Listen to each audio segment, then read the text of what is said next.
See, there are two aspects to a human life. One is the ability to experience.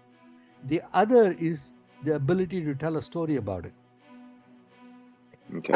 And all of us keep moving between experience and narrative all the time. Even now, when I am speaking to you, Yes. you are not entirely listening to me. You are listening to what you are saying about what I am saying. And it is this reason why three people will understand the same message in three different ways. And when they repeat that same story, it will come out in three more different ways. So Yes. now one story has metamorphosed into that is the reason why things get lost in translation. That is the reason why miscommunications happen. And that is also the reason why the same concept is understood in different flavors and new dimensions are opened up. The experience of hearing something and the narrative of what you heard are two different things. Yes. Now, 99% of humanity lives in the narrative.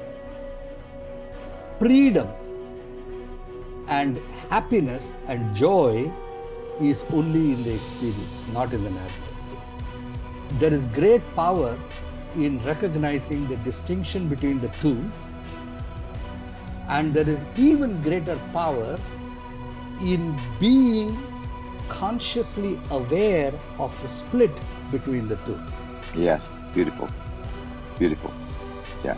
Because once you become aware of the split between the two, you can choose which world you want to inhabit. And at that moment, you have power over how your life manifests at any given moment.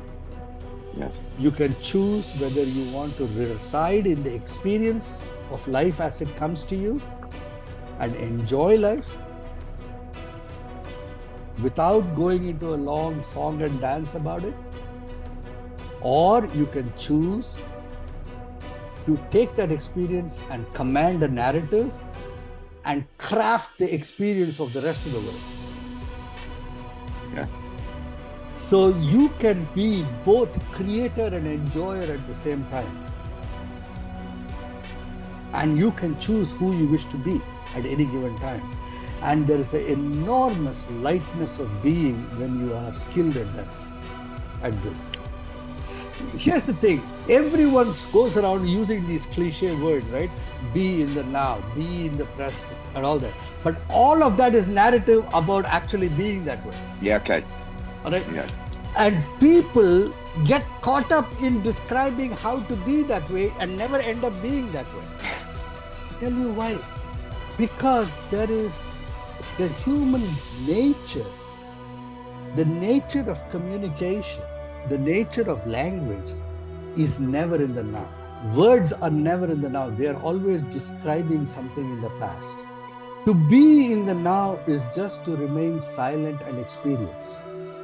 But if you want to communicate it to someone else, how are you going to say it? You have to step away from that and you have to describe it in language. There is a different way. There is a different way where you can be in the now so deeply that everyone who comes in your presence becomes sucked into your experience silently. And they experience expansion just by being around you. When you are able to do that, you can empower people without speaking a word, just by being in their presence. That is, I'm going into a different world. No, I love that. I love it, and I like. Is that? I use that when I'm dealing with dying people. I use that when I'm dealing with people who are hurting, and when in my job. But that is different. I mean, I don't want to get into that because then I'm right now. My conversation is already blurring the conventional limits between leadership and spirituality, and leadership and being, and so on and so forth. But in essence, the greatest leaders are all people who are that way. See, And- awareness, like water being wet and flowing, like water flowing and water wetting are intrinsic properties of water. You can't separate these two. Like heat and light are intrinsic properties of fire. You can't separate these two. Like that, awareness or experience and thinking or narrative are intrinsic properties of consciousness. You can't separate these two. But you can see this as two sides of one entity, and you can develop skill in which you wish to dominate in your life. So by developing that skill and Yes. practicing, you can choose the narrative, because you can't not have a narrative, is what you're saying. But Yes, you can you can't choose stop your it. narrative. Exactly. You can craft the narrative that is Yes. successful. Yeah. So imagine consciousness like a bubbling cauldron of water. Like you have a cauldron of water and it's heated and it bubbles up. Now every bubble is literally gas, air, surrounded by a film of water. That is what a bubble is. Thoughts are like that. Every thought is like a bubble surrounded by a film of consciousness or awareness. It is awareness that gives you the dimension of the thought. If you're not aware of the thought doesn't exist, right? I love But- it. Yeah. But because it is awareness that gives shape and form to a thought. And you can, if you get enough control over your consciousness, you can see these thoughts rise like so many bubbles and choose which thought you wish to give awareness to. And so to destroy a thought, all you have to do is withdraw awareness from it and direct it somewhere else. For example, if I were to tell you that today at dinner time, do not think of a pink elephant. Guess what you're going to be thinking of? Pink elephant. Pink elephant.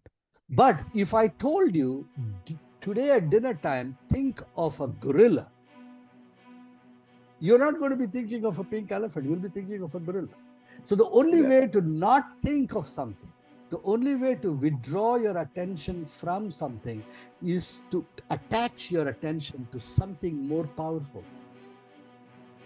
That is what people call, what is your why? Your why is the most powerful purpose of your life. My why is to remove fear. That is my purpose. That is my dominant thought that I will direct my attention to. And therefore, my aching back doesn't bother me. My knee doesn't hurt anymore because it's a thought. And the fact that I have to get up and go to work and see these people who are hurting and remove their fear and pain is the bigger thought in my life. And therefore, all the lesser thoughts fall away. Beautiful. That is why people say you have not found your purpose. That is just this. When a person, and this is the difference between finding your purpose by accident and finding your purpose by purpose.